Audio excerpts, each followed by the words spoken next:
Another week has passed, and that means it is time again for the weekly reset. My name is Captain Cash the Stampede. I am your host on this wonderful day. Let's go ahead and get into it. So, now I did want to let everyone know, if you, like me, pretty much purchased everything up here in the weekly seasonal items area. This has all been replenished, so you can buy yourself another 10 deep iron if you need, and another one of these weapons, and purchase another one next week if needed. Also, I totally forgot to talk about the Royal Sentinel last week when I was talking about the new weapons. This is another new spring loader that's been added to our collection. This works similar to the Infernal Maw. The Infernal Maw will instantly set targets ablaze once it explodes, but it also works as a minefield until it explodes. But again, targets become instantly ablaze once that happens. The Royal Sentinel will instantly make targets shell shock, but it doesn't put out a minefield like our other spring loaders. So it does have a little bit of an arming period, but once it gets armed, it will explode and blow up any ship that gets in its area. If it doesn't, completely destroy the ship will be made instantly shell shocked, which is pretty cool. But the arming time can be tricky, so make sure you're giving yourself a little bit of space in front of ships before you put these out to get the maximum effectiveness. But down here at the bottom, looking at our blueprint for the week, we have a medicine cabinet blueprint. So if the armor isn't dropping for you, let's say you're playing in tier 1, for example, this is a piece of equipment you can now just make for yourself. As far as getting the materials to make it, if you're down in tier 1, that might be a little bit more difficult, but never fear. Make sure you follow our channel every Saturday, and apologies for this past Saturday. Internet kind of locked us out, but on Saturdays we do a community stream. Feel free to come by, and I guarantee you we will get you the ingredients you need for the medicine cabinet or for the Huback tuning rack if you happen to purchase any of these blueprints. I do recommend it if you are not getting the actual furniture to drop. Getting the tuning rack blueprint is good because, yeah, it is really good for torpedo builds. Actual furniture available, though, we have chain links, beam supports, and gunner's quadrant. Alright, chain links is more of a PvP piece of equipment. It does help to reduce damage to your weak points and weak point damage. Beam supports helps with whole health and armor. Gunner's quadrant decreases load time for hitting the same weak point at a specific range. And we also have charge stores, which helps out with your electric builds. For armor, we have the Titan's Cuirass that helps to protect against shell shock.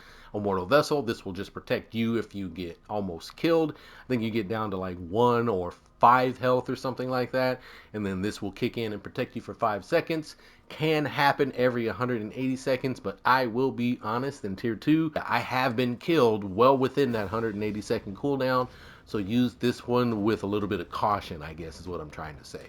Electo, this is a ballista from last season. If you happen to hit all 3 of the arrows, because it does fire 3 at a time, but if all 3 arrows hit the same target, they can basically take some burning damage. Hungy Pow, this is a good explosive weapon for taunting if you're just looking to be explosive and to draw attention to yourself. The 1,000-Year Monsoon will also taunt enemies, but it will also deal explosive and flooding damage. The idea here is that it has its own ability to deal 2,500 severe damage, but if the target is flooded, that chance increases. And finally, still available, the Divine Thunder Long Gun. Pick it up if you have not already. And of course, all of our blueprints for our ships are down here waiting for you to pick them up if needed. Season 1 ship, Season 2 ship, Season 3 ship. No. Why are they out of order? Anyway, last season ship, and then we got Season 1, Season 2, Season 3, Season 4. I believe that's how it went. Anyway, that was not really important. Let's move on. Oh, by the way, there is a tips video I just put up today which goes over purchasing that silver chest inside of the Smuggler's Network. Turns out it's a very easy way to get rich. Click the link at the top right of this video for more information on that, or at the end of the video there will be a link for you to go back to the tips video. Also, here's a free tip for you in this video. The commodity trader, this inventory rotates. So they do have, 2 items of commodities for you to buy. And of course, you can sell stuff to them if you need to, straight from your warehouse. But you can buy a handful of these items. So let's say you only need 2 or 3 sinew string, you can come over here and purchase them. The stock rotates. So right now, for the next 39 minutes, there's going to be sinew string, but when you jump in, there's a chance it could be something else. It also works the same way at Talak Pinjara. So again, if you are short a couple of items, check the commodity traders because they can get you what you need, at least in small quantities every now and then. As we wrap up the weekly reset portion, I did want to let you guys all know that I was curious if the items here were going to reset. Now, that is a yes on the weapons, because I do believe that, no, you can buy as many of these as you want to. Sorry, so pay no attention to that. But these, it did have a limited amount, and I wasn't sure if it was going to reset at the beginning of the week. It did not. So I believe you can only buy, I think it was 3 deep iron plates were available. Could have been 5, but I think it was 3. And then you had 40 or 44 of the deep iron that you could buy at the beginning of the event. This week has reset. These numbers have not. So this is a one-time shot. Once you buy all of these, that's it. So if you do decide to go that route, again, I just wanted to let you know they're not resetting every week, so don't rush over here and try to get off your illicit moonshine. Hello, Yanita. She's over there waving at us. Don't try to get off of your moonshine at the end of the week by just buying this deep iron. Wait until you got everything that you want out of, the vendor or out of the event, and then buy the remaining deep iron again, because it's not going anywhere. Just wanted to share that with you. All right, but that is going to do it for the weekly reset portion of the video. We're going to go in here into the smuggler's hideout and do the patch notes, which are fairly short, which is good. But for those of you who don't need the patch notes information, thank you for coming by, and we will see you in the series. All right, so now let's go ahead and get into the patch notes section of the video. I swear one day, once I start making these on actual editing software, this is going to pop up. The patch notes will be right here in front of you. It'll be great. So let's imagine that the patch notes are actually there on the screen right now while I'm reading them. They're actually pretty short too, so let's go ahead and get to it. So now, this week's update comes as a follow-up to last week's, bringing a series of fixes and improvements to address the feedback received by many members of our community since the release of Year 2 Season 2. Fixes to the smuggler's points distribution in particular should address some of the concerns about the changes made since the launch of the season and help you with progression through the smuggler's pass. Fixes to the mega fort, on the other hand, should improve your overall experience with the fight.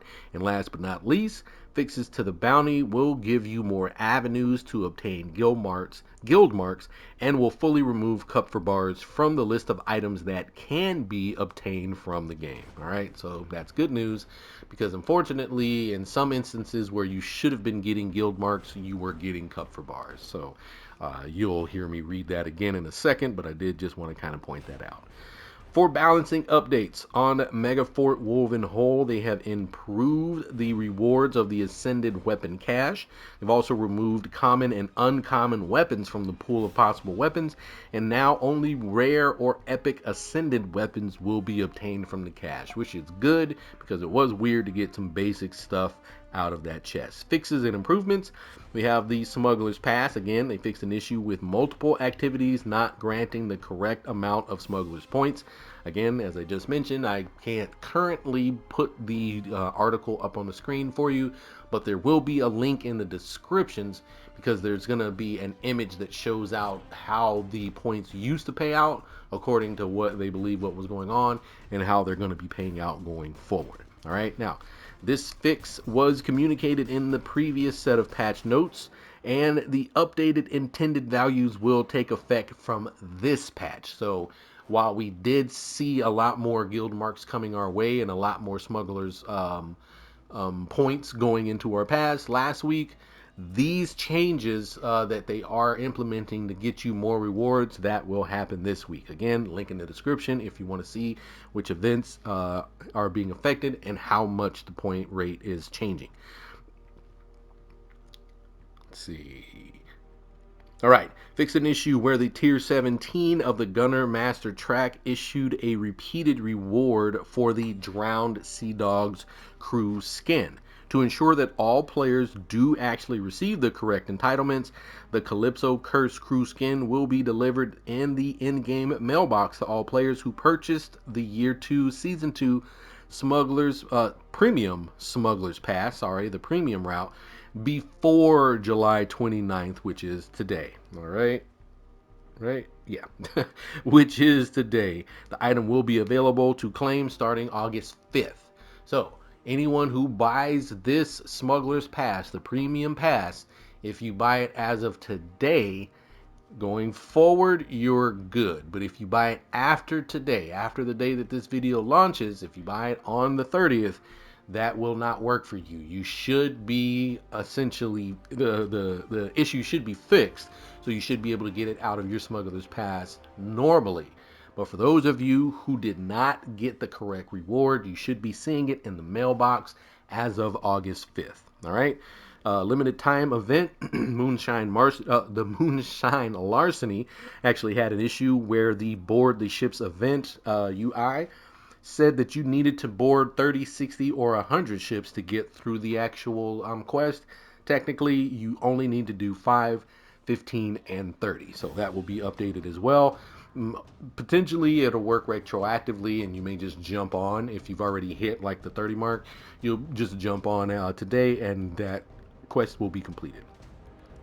For Mega Fort Woven Hole, trying to reach my water, fixed an issue where the Mega Fort's Armada would still spawn even when the Mega Fort was successfully completed, and fixed an issue where players could get stuck in the Mega Fort server if they attempted to leave the server by joining another player's group after the Mega Fort concluded. So now you should be able to safely join another friend's group after the Mega Fort, or you can just do like me, just back out of it completely and just relaunch into a new session. It does not load you back into the old Megafort. It just puts you in a whole new server, just to give you a heads up. Quests and contracts. Quest and contract, fixed an issue where players would get stuck in NPC menus if they quickly accepted or submitted a contract. Also for Moonshine Larceny, improved the objective description for the first objective. Let's see, Riches of Ruins fixed an issue where the contract was not being automatically added to the player's journal. All right. For bounties, it looks like they have fixed an issue where the view in map functionality for the bounties did not center upon the respective world event. So you would, select the event and then the camera wouldn't automatically go to where the ship was or where the event was. So they fixed that. Fixed an issue where cup for bars were being awarded as bounty rewards. So that's what I was mentioning earlier. You should have been getting guild marks instead. So going forward, Ganarabe, Dirk Anderson, Deanne Sanaga, Joka Kubwa, Galvin Roche, Apak, all of those wanted bounties, they will now give, instead of cup for bars, you'll get the proper amount of guild marks instead. Helm Empire fixed an issue where smugglers' points were not being awarded upon completing Helm wagers, unfortunate, but now fixed.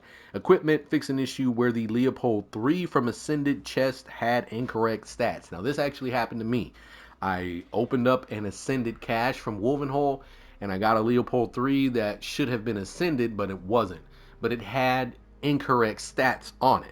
I never got a chance to use this weapon because I was under the impression it was probably stronger than it was supposed to be, and that may have been the case. Here's the developer note. The Leopold 3 that was obtained from the Megafort Wolvenhole encounter was a version that was not intended for general use by players. In this patch, all instances of the incorrect Leopold 3 will be replaced with the correct version of the weapon. Please note, in a bid to accelerate the release of this fix, the following known issues will persist until a later patch. Any customization done to a ship through the main menu, and this includes both vanity and equipment loadouts, but if any of these loadouts include the invalid Leopold 3, they will not be saved when this update is deployed. Customization of the ships and everything else will remain unaffected, but if you are seeing that you cannot save your loadout, it is because you have one of these weird invalid Leopold 3s. Even after it's been updated, they're saying that you're still going to have an issue making a loadout with this weapon on your ship. At least that's how it reads to me. So until they come up with a permanent fix, just know that if you see this issue, just remove the Leopolds from your ship and, try to save it. A different set of bombards on there for now, and just remember that your Leopolds are supposed to go on there, and once they get that fixed, you can just remake the build. Unfortunate, but it does explain a issue you may be looking at going into the future. Let's see. To ensure that you don't run into the above temporary issue, please ensure that you have all invalid Leopold 3s unequipped from all ships before this update. That was a last little tidbit. Arsenal and cosmetic loadouts fix an issue where feedback for the unequipable item, the red cross, did not appear on saved items that were traded after being saved to a loadout. So, you would trade something to someone else, and if it was a part of your loadout, it was still showing available even though you had traded it. UI fix, it looks like there was an issue where the enemy behavior icons were still being displayed despite you turning it off in the actual settings. So that should work going forward. Also fix an issue where smugglers points were incorrectly duplicated in the loot notification UI. So you weren't getting additional smugglers points, but if you did any events and you saw that smugglers points tally pop up twice, you were only getting that first count, not the second one that got added. So you weren't being held from getting certain smugglers points. You were just being told you were getting more than you actually were. Let's see. Knowledge and codex fix an issue where clues for obtaining deep iron was incorrect or incomplete in the codex. I actually believe it just had the regular flavor text, but it didn't tell you how to get it. So that should be fixed. Actually, let's take a look at that, because I actually remember that one myself. Codex should be materials, right?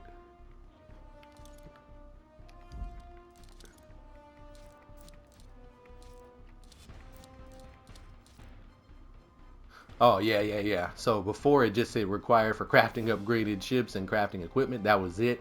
Now it has the clues that pops up over there on the right. So yeah, it wasn't doing that before. So good job. That was definitely fixed. And let's see.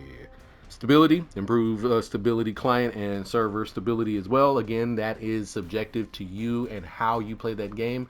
Some of us play on Wi-Fi, unfortunately. Some of us do play hardline. Good for you. Some of us are playing with a lot of connection. Some of us have very little connection. So that's also going to affect your experience, of course. But they're doing what they can to stabilize things on their end. And this is the end. Last bit here. Top issues under investigation. There's an issue where you can be unable to launch the game or be stuck on the splash screen. They're working on that. Wolves at the Gate, that contract keeps reappearing even though you finished it. So that's not a feature, that is a bug. So at some point you'll notice that William Blackwood will not offer that quest anymore. You get a couple of 8s out of it and some silver, so it's not like a lot. Actually, I think it's 2,500 8s, so it's not bad. But yeah, definitely something that will be going away at some point. Large number of smuggler pass tokens shown on the player currency wallet. I'm not entirely sure what that means, but I'm assuming that up there where it shows all of your materials, your tokens, chances are the smugglers points are just adding up over there, I guess, in your wallet. Maybe you don't have them. I don't understand that one. I'm going to stop trying to explain it because I really can't wrap my head around it. And besides, that was the last thing anyway. It says here, of course, this is not an exhaustive list of issues that are being investigated, but if you do encounter bugs, report them through the bug reporter, which there will be a link to that down below. I am sorry that if my AC just kicked on and the vocals are sounding a little bit weird, but I am not gonna stop. I'm just gonna power through because we're at the end of this video. But that is it, Captain. So our maintenance has taken place, so you should see a lot of those things taking in effect this week. And of course, we do have a double silver event coming up in a few weeks. Now, shout out to Rafael Francisco, who pointed out that we should wait until the next double silver day to open those chests. So like I said at the beginning of the video, and of course I'm leaving a link to it at the end of today's video, but I just put a video out about how to get rich, and it involves those chests that you can purchase from the Smugglers Network. You can buy one chest and you get 1,947 silver out of one chest, and you buy them for literally one guild mark. If you buy thousands of those chests, you can make yourself a millionaire. That's pretty much what I put in the video. But what Raphael is saying is there's a chance that if we open those on double silver day, we may become doubly rich. So make sure that you do take advantage of this, nice little thing that I've shared with you. But on, let's see, calendar, the 9th. So on August 9th, when our double silver event comes up, I'm going to try to give another public service announcement out there to everyone after I verify that it works. I won't put a video up telling everyone to go try it. I'll make sure that it works, see if we are getting double silver, and do what I can to let everyone know. So I did want to throw that out there again. Thank you, Rafael Francisco, for that gem. But that's going to do it, Captains. Let's go ahead and wrap this one up before we get to rambling and waffling around. My name has been Captain Cash the Stampede. As always, we will see you out there on the seas. Take it easy, Captain.